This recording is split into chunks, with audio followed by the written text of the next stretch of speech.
মুরব্বীরা যা বলে কিছুক্ষণ পরে হইলেও সেই কর্মটি ফলে। মুরব্বীরা যে কথা বলে সেই কথাগুলো কিছুক্ষণ পরে হইলেও সত্যি হিসাবে প্রমাণিত হয়। ফেসবুক প্ল্যাটফর্মে যারা কোনো কিছু জানে না বোঝে না, আপনাকে বলে দিল আপনি এই বাটনে চাপ দেন, আপনি এইটা অ্যাকসেপ্ট করে নেন। আগেই অ্যাকসেপ্ট করেন না, একটু ধৈর্য ধরেন, আগে বোঝেন, যারা বোঝে তাদের সাথে পরামর্শ করে নেন, তাহলেই কিন্তু আপনি সফলতা পাবেন। তার আগে যে আপনি ওই যে বাটন চাপতে গেলে আপনি চাইপা দিলেন বাটন, অ্যাকসেপ্ট করা লাগবে নাকি রিজেক্ট করা লাগবে সেটা আপনি দেখলেন না। সেইখানে ভিতরে কী লেখা আছে ওটাকে পড়ে দেখেন। সেখানে যেগুলো লেখা আছে সেই অনুযায়ী আপনি সেটা অ্যাকসেপ্ট করবেন না ডিক্লাইন করবেন, সেটা আপনি গ্রহণ করবেন না গ্রহণ করবেন না, একটু চিন্তা ভাবনা করে অবশ্যই আপনারা কাজ করবেন। ফেসবুকের অ্যালগরিদম মেনে, নিয়ম মেনে আপনারা কাজ করেন। ফেসবুকের গাইডলাইন মেনে সুন্দর সুন্দর কন্টেন্ট তৈরি করে আপনি সামনের দিকে এগিয়ে যেতে পারবেন। যত সুন্দর কন্টেন্ট তৈরি করে আপনি ফেসবুকে আপলোড করবেন তত বেশি আপনি অডিয়েন্স পাবেন। আপনি অডিয়েন্স পাওয়ার জন্যে দেখুন ওইরানো জঙ্গল, দেখছেন কত সুন্দর সুন্দর ভিউ। এই সমস্ত জায়গায় নাকি ভিডিও করে ছাড়লেই ফর ইউ হবে কিনা জানি না। আমি আপনাদের উদ্দেশ্যে আপনাদেরকে দেখানোর জন্যে এসেছি যে প্রাকৃতিক পরিবেশে একটু ভিডিও করলে নাকি ভিডিওগুলো সুন্দর হয় এবং ভিডিওগুলোর ভিউইং শোয়িং দেখতে সুন্দর দেখা যায়, সেই জন্য এসেছি।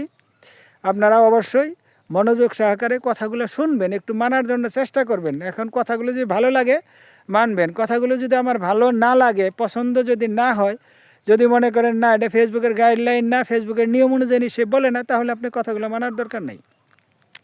অনেকেরই কন্টেন্ট মনিটাইজেশন চলে এসেছে, সেট আপ করেন নাই। অনেকেরই পে আউট সেট আপ এসেছে, সেটিং করেন নাই। অনেকের স্টার সেট আপ আসছে, সেটিং করেন নাই। স্টার সেট আপ তো চট করে ফেলতে পারবেন। আপনার নাম দিবেন, কান্ট্রি কোড দিবেন, আপনার জন্ম তারিখ ইত্যাকার যা আসবে দিয়ে দিবেন, হয়ে যাবে। পে আউট সেট আপের মধ্যে আপনি অনেক কিছুই দিতে হবে, সেই সেট আপগুলো আপনি দেখে শুনে তারপরে করবেন। এখন যেহেতু ফেসবুক মনিটাইজেশন দিয়ে দিচ্ছে পার ম্যাক্সিমাম সবাইকেই, একটু ধীরে সুস্থে কাজ করবেন, সুন্দর করে সেট আপগুলো করে নেবেন। অযথায় অন্য কারো কথায় সেট আপগুলো করতে যাবেন না। ইনস্টিমেট অ্যাডস অনেকেরই ফোনের ভিতরে রয়েছে। এখন ইনস্টিমেট অ্যাডের ভিতরে আপনি যদি সেইখানে লিখে দেন, লেখাই আছে সেইখানে আই এম ইন্টারেস্টেড, আপনি ইন্টারেস্টেড কোন সোর্সে ইন্টারেস্টেড, সেইখানে আপনি দেখবেন যে ইন্টারেস্টেড লেখা হাতের বামে, হাতের ডান পাশে লেখা লার্ন মোর। আপনি সেখানে লার্ন মোরে যেয়ে পড়াশোনা করে দেখেন না সেখানে কি লেখা আছে।